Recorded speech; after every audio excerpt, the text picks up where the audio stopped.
Okay, there's a difference. I'm glad you brought this up. There's a difference between final expense and a prearranged funeral plan. Final expense, when you are sold final expense by a final expense salesperson, they will tell you this will cover your funeral. That's exactly what they say. The difference between final expense and a prearranged funeral plan is the prearranged funeral plan is guaranteed.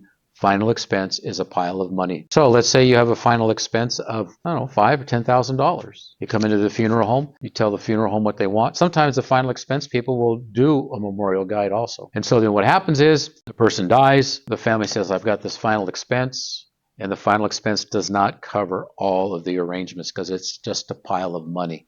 There is no guarantee. And also, when you see final expense marketing, it'll say upon authorization, the money will be released. Okay? You look, I've seen it, all their sales stuff.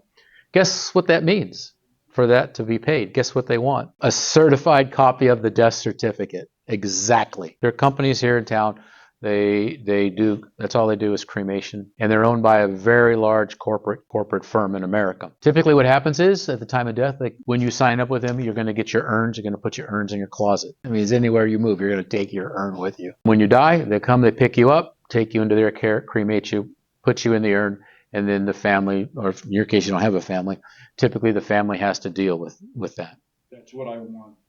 National Cemetery. Okay, excellent. Okay. The cremation companies typically do not do any coordination with the National Cemetery. So that's important that people understand that, because I meet with families and they're like, well, I want my military honors and I've already paid for my cremation. I'm going to see your paperwork. And I look at their paperwork. Well, you don't, there's only two ways that can happen, is a funeral home has to do the coordination with the National Cemetery, or your loved ones have to go through the National Cemetery and deal with any red tape, because everybody thinks they just need a DD 214 and they can walk in there. No, there's a process that has to go through. And so we always recommend that you allow the funeral home to do the coordination with the National Cemetery.